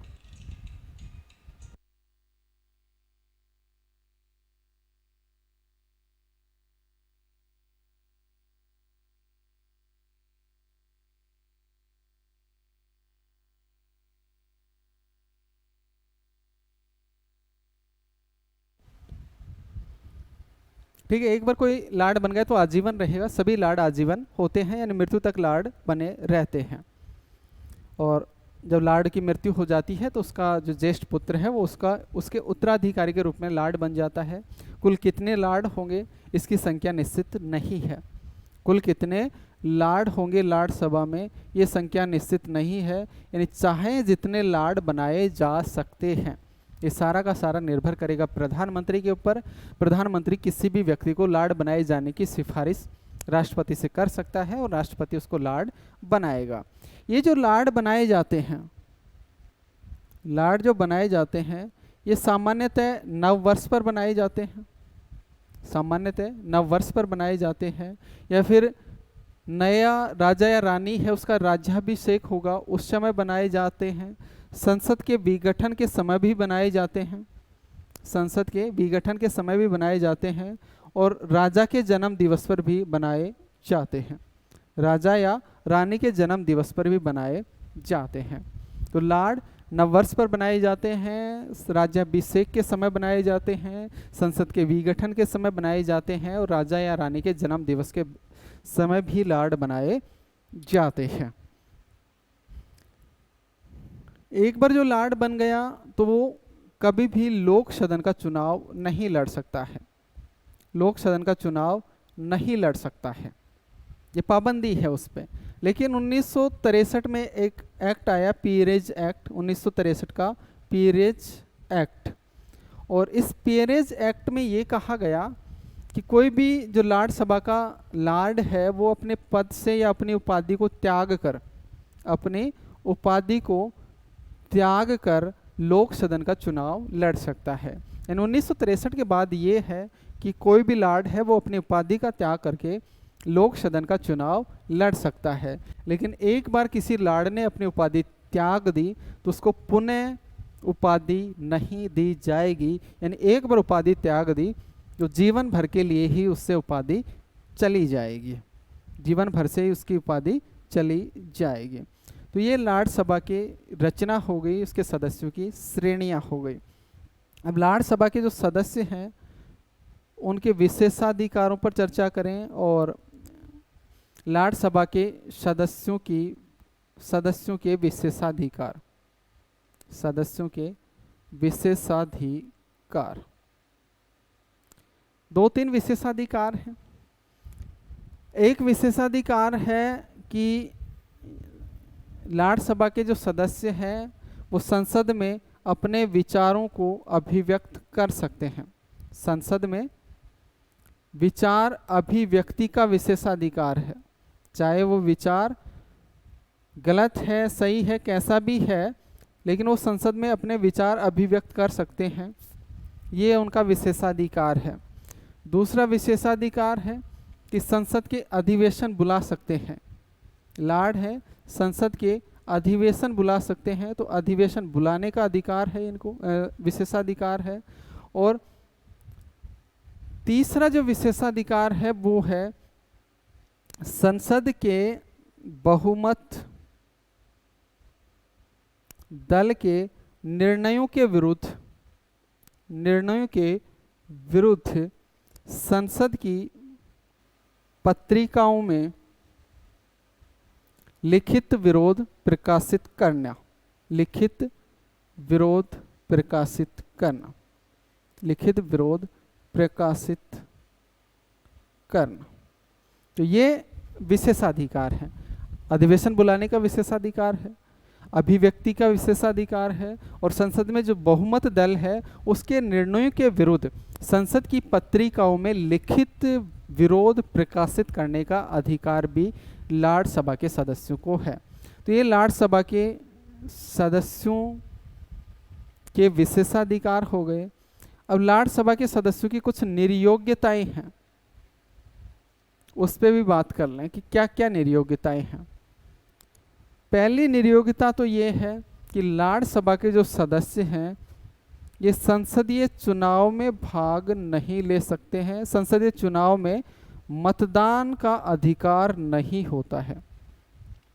संसदीय चुनाव का सीधा सा मतलब हम ये कह सकते हैं लोक सदन का चुनाव, क्योंकि लार्ड सभा के सदस्य तो या तो वंशानुगत आधार पर बनेंगे या फिर नियुक्ति होगी, या फिर स्कॉटलैंड के जो निर्वाचित आएंगे तो वो स्कॉटलैंड के ही लार्ड उनको निर्वाचित करेंगे। तो लोक सदन का चुनाव होता है और लोक सदन के चुनाव में आम मतदाता है वो मतदान करता है। तो यहाँ लार्ड सभा के जो सदस्य हैं उनको मतदान करने का अधिकार प्राप्त नहीं है। साथ ही जो लार्ड है वो लोक सदन का सदस्य बनने के लिए प्रत्याशी के रूप में खड़ा नहीं हो सकता है। प्रत्याशी के रूप में खड़ा नहीं हो सकता है, यानी जब तक लार्ड है तो लोक सदन के प्रत्याशी के रूप में चुनाव लड़ने के लिए खड़ा नहीं हो सकता है। ये ठीक अलग बात है कि 1963 का जो पीरेज एक्ट आया उसमें यह कह दिया गया कि अपनी उपाधि का परित्याग करके वो लोक सदन का चुनाव लड़ सकता है। तो जब तक उपाधि का त्याग नहीं करेगा तब तक वो लोक सदन का चुनाव नहीं लड़ सकता है। तो ये कुछ निर्योग्यताएं हो गई। अब वेतन की बात करें तो लार्डों को वेतन नहीं मिलता है। लार्डों को किसी भी प्रकार का वेतन नहीं मिलता है। हाँ, ये सभी बैठकों में यदि 1/3 बैठकों में भाग लेते हैं, सभी बैठकों की 1/3 बैठकों में कोई लार्ड कंटिन्यू भाग लेता है, यानी जितनी भी बैठक हुई उन बैठकों में 1/3 बैठकों में किसी लार्ड ने भाग लिया है तो उस लार्ड को यात्रा व्यय दिया जा सकता है। वेतन किसी भी लार्ड को नहीं मिलता है। क्लियर? यानी लार्ड सभा में शामिल होने का एक तरह का उद्देश्य सम्मान प्राप्त करना। वहाँ इसको धन से नहीं जोड़ा जाता है, सम्मान से जोड़ा जाता है। किसी भी प्रकार का कोई वेतन नहीं मिलता है, केवल यात्रा व्यय मिलता है, यात्रा व्यय मिलता है। अब लार्ड सभा की गणपूर्ति की बात करें और गणपूर्ति व्यय कार्य प्रणाली, लार्ड सभा की गणपूर्ति व कार्य प्रणाली। संसद के जो दोनों सदन हैं, लार्ड सभा और लोक सदन, दोनों के ही जो सत्र हैं वो एक साथ प्रारंभ होते हैं और एक साथ ही सत्रावसान होता है। सत्र प्रारंभ और सत्रावसान दोनों सदनों के एक साथ होते हैं, दोनों सदनों के एक साथ होते हैं। लार्ड सभा और लोकसभा के सत्र एक साथ प्रारंभ होंगे और एक साथ ही सत्रावसान होगा, एक साथ ही सत्रावसान होगा। लार्ड सभा के जो सत्र हैं जब चलते हैं तो इसमें जो बैठकें होती हैं वो सप्ताह में केवल 4 दिन ही बैठक होती हैं। सप्ताह में केवल 4 दिन ही बैठक होती है, सोमवार से गुरुवार तक, सोमवार से गुरुवार तक ही बैठक होती है। केवल 4 दिन बैठक होती है और ये जो बैठक होती है ये बैठक भी 2 घंटे प्रतिदिन होती है, बस केवल 2 घंटे प्रतिदिन होती है। और इनकी बैठकों में जो उपस्थिति होती है वो बहुत कम होती है। बैठकों में जो लार्डों की उपस्थिति होती है वो बहुत कम होती है, बहुत कम होती है। गणपूर्ति की बात करें तो गणपूर्ति भी बहुत कम है, केवल 3 सदस्य हैं, यानी 3 सदस्य आ गए तो बैठक सुचारू रूप से चालू रह जाएगी। यानी गणपूर्ति 30 सदस्य हैं। कोई विधायी प्रक्रिया है तो उस विधायी प्रक्रिया के लिए 30 सदस्य होने चाहिए, बस बैठक के लिए केवल 3 सदस्य होने चाहिए। और कोई विधायी प्रक्रिया है उस पर चर्चा वाद विवाद करने के लिए 30 सदस्य होने चाहिए, 30 सदस्य होने चाहिए। लार्ड सभा के जो सदस्य होते हैं ये सेना, कला, शिक्षा, संस्कृति आदि क्षेत्रों में विशेष ज्ञान प्राप्त होते हैं, विशेष अनुभव प्राप्त होते हैं, व्यवहारिक अनुभव इनको होता है। यानी ये अपने अपने क्षेत्र में महारथी होते हैं। बुजुर्ग होते हैं, वयोवृद्ध होते हैं तो जीवन के थपेड़ों के संघर्ष, जीवन संघर्ष के थपेड़ों को खा खा कर वो काफ़ी कुछ सीखे हुए होते हैं, यानी उनका अनुभव अच्छा होता है। और अनुभव अच्छा होने के कारण जो लार्ड सभा में वाद विवाद होता है वो सर्वोच्च कोटि का होता है, सर्वोच्च कोटि का होता है, ना कि कुर्ता फाड़ होता है ना। होता है ना संसद में, किसी ने चप्पल फेंक दी, किसी ने कुर्ता फाड़ दिया, ऐसा सुनने को मिलता है। तो ऐसा यहाँ नहीं होता है, कुर्ता फाड़ने वाला काम नहीं होता है। उच्च कोटि के वाद विवाद होते हैं, जिस तरह एक मंजे हुए व्यक्ति बातें कर रहे हों ऐसा इसमें वाद विवाद होता है। तो सर्वोच्च कोटि का वाद विवाद होता है। इसमें जो समितियां होती हैं, 2 समितियां होती हैं, लाड़ सभा की दो समितियां होती हैं। एक जो समिति होती है वो संपूर्ण सदन की होती है, एक समिति संपूर्ण सदन की होती है, और इसके अलावा एक समिति स्थायी समिति नियुक्त की जाती है। संपूर्ण सदन की जो समिति है ये जब भी कोई विधेयक आएगा तो उस पर विचार विमर्श करेगी और उसको पारित करेगी। फिर स्थायी समिति के पास जाएगा और स्थायी समिति जो प्रथम जो संपूर्ण समिति है उससे आए हुए जो विधेयक है उस पर विचार करेगी, उसको पूर्ण रूप से पारित करेगी या फिर संशोधन भी प्रस्तावित कर सकती है। इसके अलावा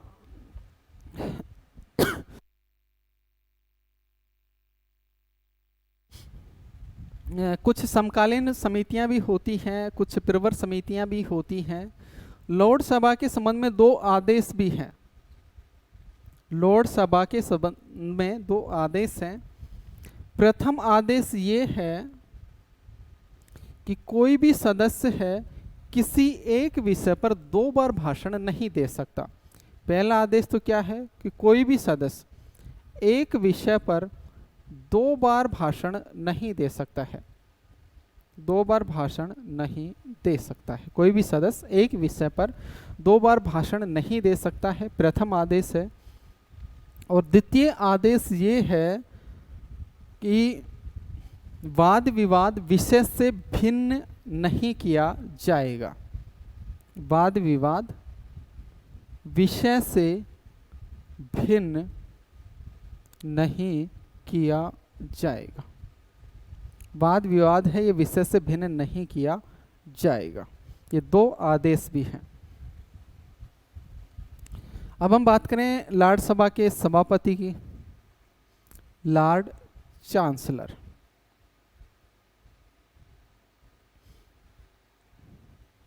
लॉर्ड सभा का जो सभापति होता है वो लॉर्ड चांसलर होता है। लॉर्ड सभा का सभापति है ये लॉर्ड चांसलर होता है, लॉर्ड चांसलर होता है। लॉर्ड सभा के सभापति की ना तो नियुक्ति होती है ना निर्वाचन होता है, बल्कि लॉर्ड चांसलर तो एक पदेन सभापति होता है, पदेन सभापति होता है। यानी लॉर्ड चांसलर है ये मंत्रिमंडल का सदस्य होता है।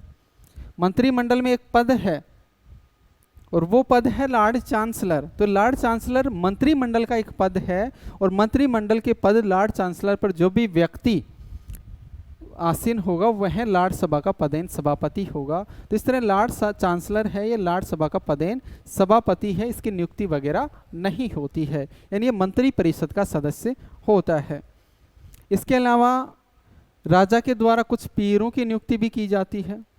राजा के द्वारा कुछ पीयरों की नियुक्ति की जाती है और ये जो पीयर नियुक्त किए जाते हैं राजा के द्वारा, जब अध्यक्ष अनुपस्थित है यानी सभापति अनुपस्थित है तो सभापति की अनुपस्थिति में या अध्यक्ष की अनुपस्थिति में ये अध्यक्ष के कार्यों को पालन करते हैं, अध्यक्ष के कार्यों का पालन करते हैं और इनको उपाध्यक्ष कहा जाता है। तो उपाध्यक्ष की नियुक्ति होती है और उपाध्यक्ष की नियुक्ति राजा के द्वारा की जाती है और कुछ पीयरों की एक उपाध्यक्ष नहीं होता है, कुछ पीयरों की नियुक्ति होती है और उनमें जब भी सभापति नहीं होगा तो उस समय ये सभापतित्व करेंगे, बैठक की अध्यक्षता करेंगे। और ये जो पीयर नियुक्त किए जाते हैं तो राजा के द्वारा नियुक्त किए जाएंगे और राजा के द्वारा ये प्रधानमंत्री की परामर्श से किए जाएंगे, यानी राजा की केवल औपचारिक शक्ति है, वास्तविक शक्ति प्रधानमंत्री के पास है। माया जाने जी गुड इवनिंग।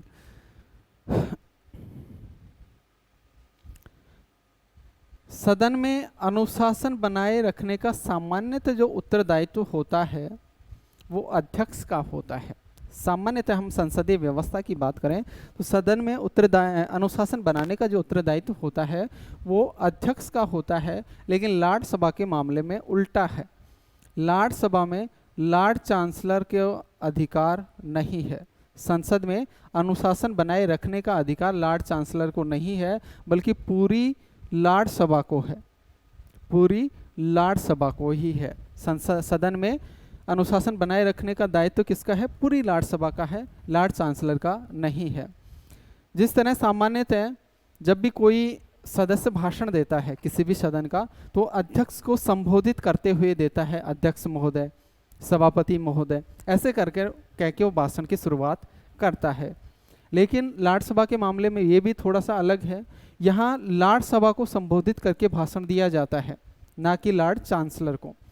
तो यहाँ भाषण जो दिया जाएगा वो लार्ड सभा को संबोधित करके दिया जाएगा, लार्ड चांसलर को संबोधित करके भाषण दिया नहीं जाता है। यहाँ कहते हैं माई लॉर्ड्स, जब ये भाषण देंगे तो ये कहेंगे माई लॉर्ड्स, माई लॉर्ड्स, यानी लार्ड सभा को संबोधित करते हुए ये भाषण देते हैं। साथ ही सामान्यतः अध्यक्ष को निर्णायक मत देने का अधिकार होता है, चाहे वो लोक सदन का हो, भाई हम भारत के संदर्भ में बातें की तो राज्यसभा का हो चाहे लोकसभा का हो, निर्णायक मत देने का अधिकार था। लेकिन लॉर्ड चांसलर को निर्णायक मत का अधिकार भी नहीं है। लॉर्ड चांसलर जो लॉर्ड सभा का सभापति है, इसको निर्णायक मत का अधिकार भी नहीं है। अर्थात लॉर्ड चांसलर की लोक सदन के अध्यक्ष की तुलना करें, लॉर्ड सभा के अध्यक्ष लॉर्ड चांसलर की लोक सदन के अध्यक्ष से तुलना करें तो लोक सदन के अध्यक्ष की तुलना में लॉर्ड चांसलर के पास बहुत ही कम शक्तियां हैं। तो ये हो गया लॉर्ड चांसलर। लॉर्ड चांसलर के अलावा एक पद लॉर्ड सभापति भी होता है, लॉर्ड सभापति भी होता है। तो ये लॉर्ड चांसलर से अलग पद है। और लोक सदन की जो समितियां हैं उनका जो सभापति होगा वो क्या कहलाता है, लॉर्ड सभापति कहलाता है।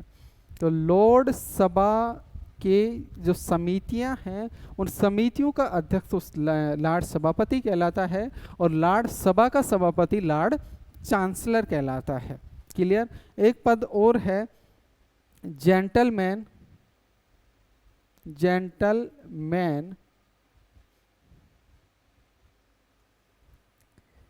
असर of the, Gentleman Usher of the black Rod, Black road. और एक पद है Sergeant at Arms, Gentleman Ashar of the black road और Sergeant at Arms, Sergeant at Arms. और ये दोनों हैं ये जो स्थायी कर्मचारियों का सदन है उसके लिपिक होते हैं, स्थायी कर्मचारियों के सदन के लिपिक होते हैं, सदन के प्रमुख क्लर्क या लिपिक होते हैं। तो सदन के स्थायी कर्मचारियों के सदन का लिपिक होता है, जिसके में दो पद प्रमुख हैं, एक है gentleman Ashar of the black road और दूसरा है सार्जेंट एट आर्म्स। ये दो पद हैं। ठीक है। अब हम बात करते हैं, दो अधिनियम हैं जिन अधिनियमों ने लॉर्ड सभा की शक्ति को प्रभावित किया। और ये दो अधिनियम हैं, एक है 1911 का संसदीय अधिनियम और दूसरा है 1949 का संसदीय अधिनियम। और ये दो ऐसे अधिनियम हैं जिन्होंने लॉर्ड सभा की शक्तियों को अत्यंत ही सीमित कर दिया और लोक सदन की शक्तियों में अत्यधिक वृद्धि कर दी। तो इन दोनों अधिनियमों का अध्ययन अपेक्षित हो जाता है, दोनों अधिनियमों का अध्ययन अपेक्षित हो जाता है, यहाँ से क्वेश्चन पूछे जाने की संभावना भी बनती है। तो सबसे पहले हम 1911 के संसदीय अधिनियम की बात कर लेते हैं। 1911 का संसदीय अधिनियम, 1911 का संसदीय अधिनियम, इसमें जो बातें जोड़ी गई वो ये जोड़ी गई, पहली बात जोड़ी गई धन विधेयक के संदर्भ में। धन विधेयक के संदर्भ में बात करें, धन विधेयक के संदर्भ में लॉर्ड सभा की शक्तियां सीमित की गई। इस अधिनियम में कहा गया कि धन विधेयक है केवल लोक सदन में ही प्रस्तुत किया जा सकता है, धन विधेयक केवल लोक सदन में ही प्रस्तुत किया जा सकता है, लॉर्ड सभा में नहीं किया जा सकता। कोई विधेयक धन विधेयक है या नहीं है, इसका निर्णय लोक सदन का अध्यक्ष करेगा। कोई विधेयक धन विधेयक है या नहीं है, इस बात का निर्धारण कौन करेगा? लोक सदन का अध्यक्ष करेगा। धन विधेयक में संशोधन नहीं कर सकती है राज्यसभा। राज्यसभा किसी भी प्रकार का संशोधन धन विधेयक में नहीं कर सकती है। ये सारी बातें किससे जोड़ी गई हैं? 1911 के संसदीय अधिनियम से।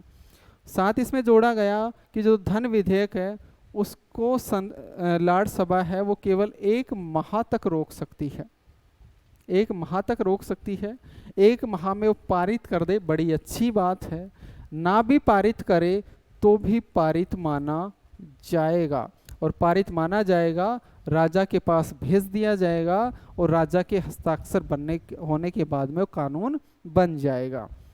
तो पहला जो 1911 का संसद अधिनियम है, ये धन विधेयक के संदर्भ में राज्यसभा की शक्ति को सीमित करता है कि लोक सदन में प्रस्तुत होगा धन विधेयक। कोई विधेयक धन विधेयक है या नहीं, इस बात का निर्धारण लोक सदन का अध्यक्ष करेगा। राज्यसभा धन विधेयक में किसी भी प्रकार का संशोधन नहीं कर सकती। राज्यसभा धन विधेयक को केवल 1 माह तक रोक सकती है, उसके बाद उसको पारित करना होगा। पारित नहीं करती है तो भी पारित माना जाएगा और राजा के पास भेज दिया जाएगा। अगली जो शक्ति सीमित की गई वो सामान्य विधेयक के संदर्भ में शक्ति सीमित की गई। यानी धन विधेयक के अतिरिक्त जो विधेयक हैं, धन विधेयक के अतिरिक्त जो विधेयक हैं उसके संदर्भ में शक्ति ये सीमित की गई। पहली बात तो ये कही गई कि धन विधेयक किसी भी सदन में प्रस्तुत धन विधेयक के अतिरिक्त कोई विधेयक है वो किसी भी सदन में प्रस्तुत हो सकता है, लोक सदन में भी हो सकता है और राज्यसभा में भी हो सकता है।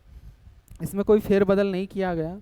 फेरबदल ये किया गया कि कोई विधेयक लोक सदन में पेश किया गया, कोई भी विधेयक लोक सदन में पेश किया गया और लोक सदन उस विधेयक को 3 बार पारित कर देती है 4 सत्रों के दौरान।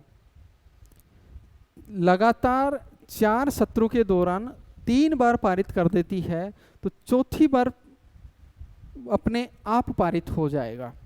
और सामान्यतः 4 सत्र पूरे होने में 2 वर्ष का समय लगता है। ब्रिटेन में सामान्यतः 4 सत्र पूरे होने में 2 वर्ष का समय लगता है। यानी साधारण जो विधेयक है इसमें भी केवल विलंब कर सकती है, राज्यसभा केवल विलंब कर सकती है, इसको अस्वीकार नहीं कर सकती है, केवल विलंब कर सकती है। और अधिकतम कितने दिन विलंब कर सकती है? 2 वर्ष के लिए। यानी पहले सत्र में विधेयक आया, मना कर दिया, फिर अगले सत्र में विधेयक भेजेगी लोक सदन, उसमें मना कर दिया, फिर तीसरे सत्र में भेजेगी, मना कर दिया, फिर चौथे सत्र में फिर भेजेगी, तो फिर पारित करना ही पड़ेगा, ना भी करे तो पारित माना जाएगा।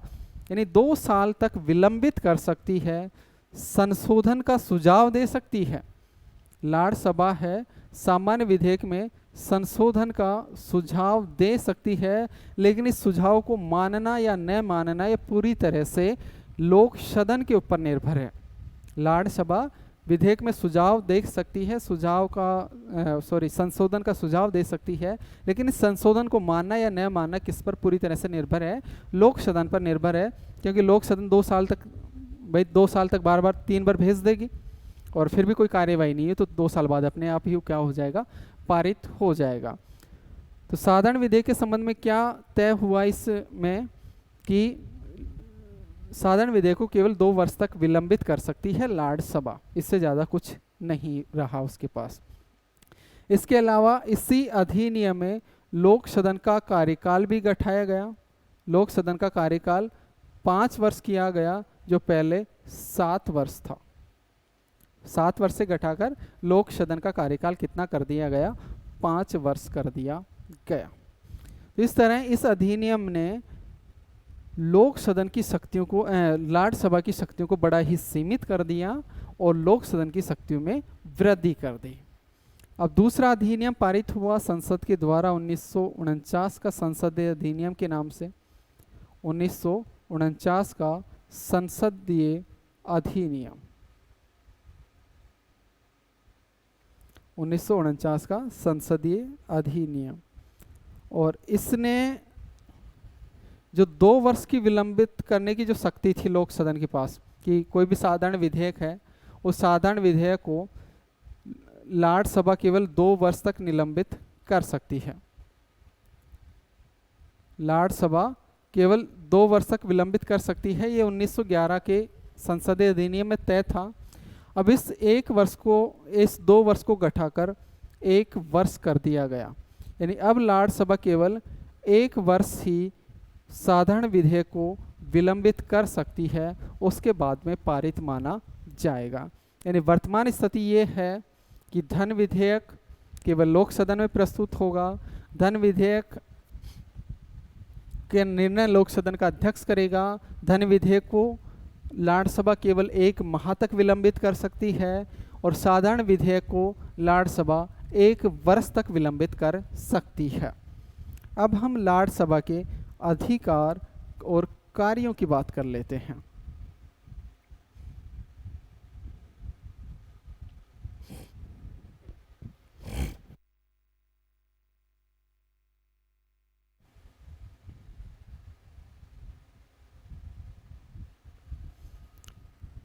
लाट सभा के अधिकार व कार्य।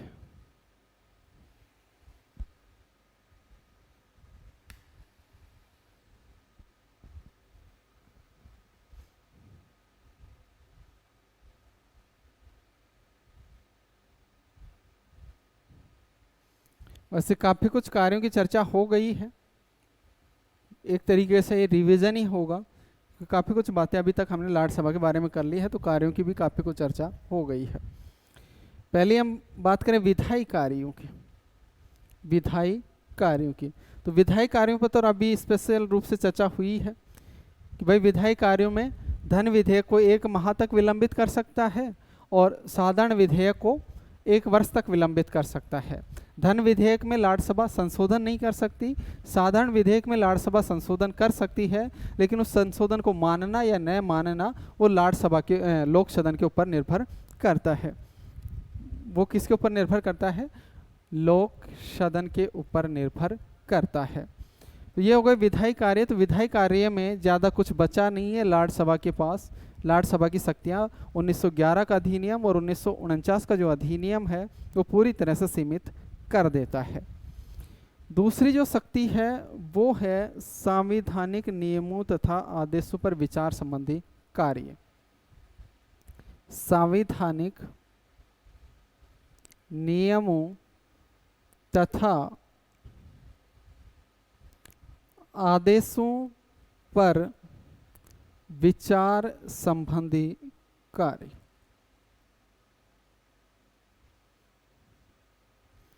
संवैधानिक नियमों और आदेशों पर विचार संबंधी कार्य, इसको समझते हैं भाई। सामान्यतः मोटे तौर पर जो कानून बनाती है वो संसद बनाती है, लेकिन जो संसद कानून बनाती है वो एक मोटी रूपरेखा होती है, एक मोटी रूपरेखा होती है। और संसद के द्वारा जो कानून बनाए गए हैं इन पे विस्तृत कानून बनाने का जो अधिकार होता है वो कार्यपालिका को दे दिया जाता है। यानी विस्तृत रूप से कानून कार्यपालिका बनाती है, और कार्यपालिका जो विस्तृत कानून बनाती है इन्हीं को कहा जाता है संवैधानिक नियम। इन्हीं को क्या कहा जाता है? संवैधानिक नियम या कार्यपालिका आदेश। और इन संवैधानिक नियमों और कार्यपालिका आदेशों की जो जांच करता है वो लाट सभा करती है। जांच कौन करता है? लाट सभा करती है। तो कार्यपालिका द्वारा बनाए गए संवैधानिक नियम और आदेशों की वैधानिकता की जांच लाट सभा के द्वारा की जाती है। तीसरे कार्य की ओर चलते हैं, और तीसरा कार्य है कार्यपालिका से संबंधित कार्य। कार्यपालिका से संबंधित कार्य, ये तीसरा कार्य है।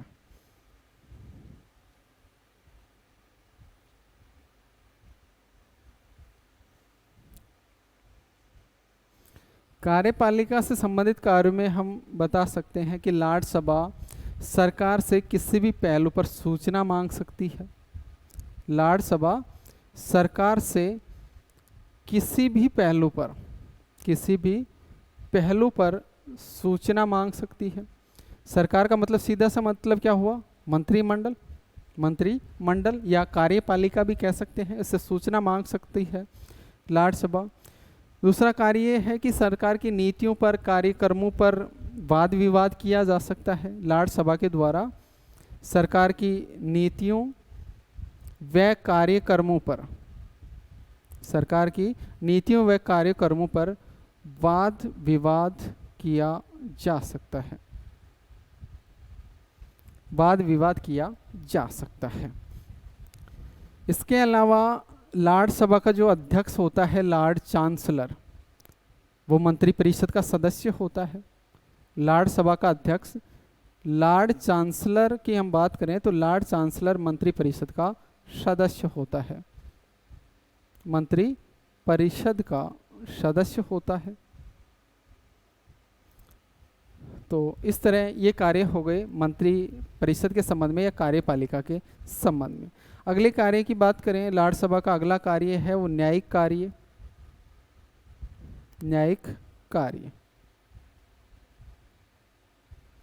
और न्यायिक कार्यों की बात करें तो ये पूरी लाड़ सभा को प्राप्त नहीं होते हैं। ये न्यायिक कार्य जो लाड़ सभा की 6 श्रेणियां हमने पढ़ी थी, लाड़ सभा में 6 तरह के लाड़ होते हैं। उन 6 तरह के लाड़ों में एक तरीके के लाड़ होते हैं विधि लाड़, या इनको अपील लाड़ भी कहा जाता है।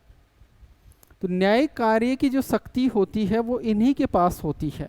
पूरी लाड़ सभा के बाद बजाय विधि लाड़ या अपील लाड़ के पास न्यायपालिका शक्ति होती, न्यायिक शक्ति होती है या न्यायिक कार्य होता है।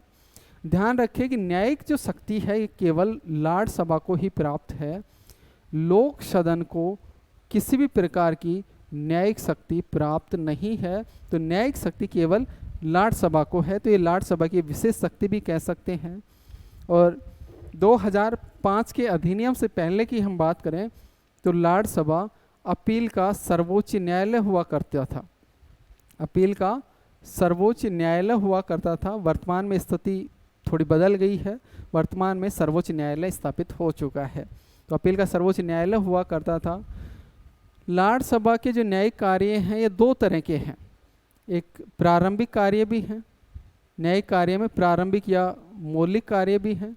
प्रारंभिक या मौलिक कार्य का मतलब है कि ऐसे न्यायिक कार्य जो केवल लाड़ सभा के द्वारा ही सीधे तौर से किए जाएं। और इसके अलावा अपीलीय कार्य भी हैं।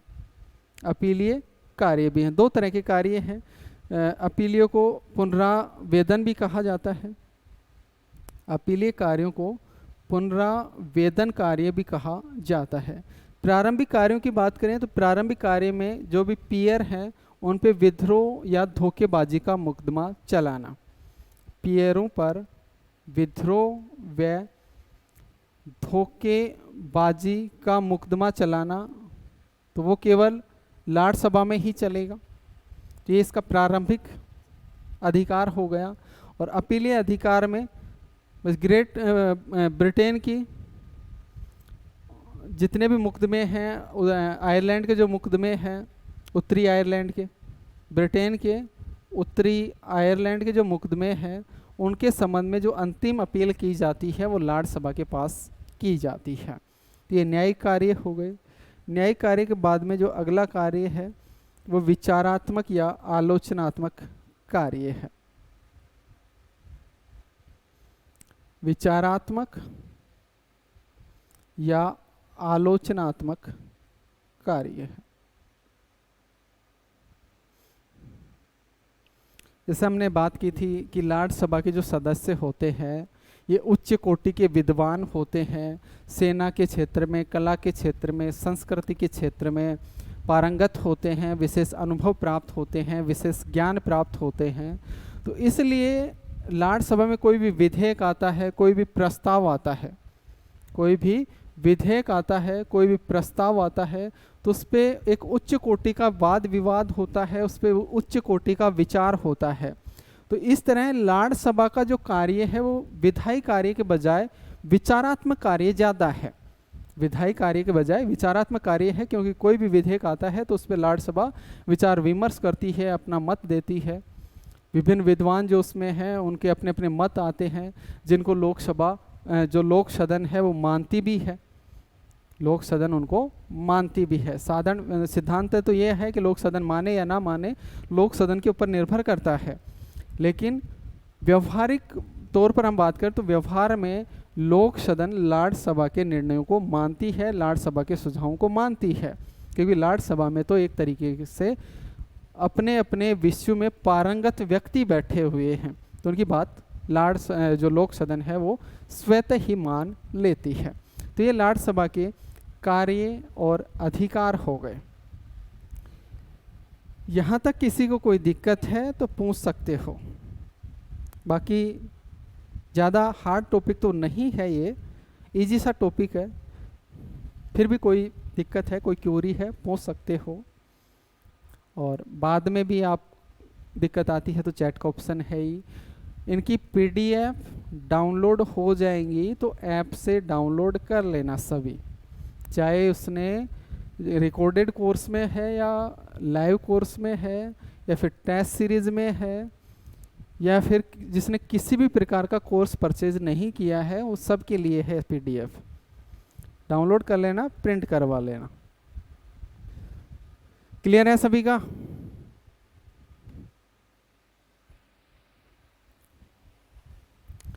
ओके, तो बाकी चर्चा हम कल करते हैं, और कल कोशिश करते हैं कि ब्रिटेन की संसद कंप्लीट हो जाए, या बचेगा तो फिर एक क्लास इस पर हो सकती है। थोड़ा सा बड़ा टॉपिक है, ब्रिटेन की संसद थोड़ी सी बड़ी है, फिर उसके बाद में अमेरिका की संसद पे 2 क्लासें हो सकती हैं, एक में भी हो जाएगा लेकिन 2 हो सकती हैं। उसके बाद में जो फ्रांस और स्विट्जरलैंड बचेगा वो एक क्लास का है।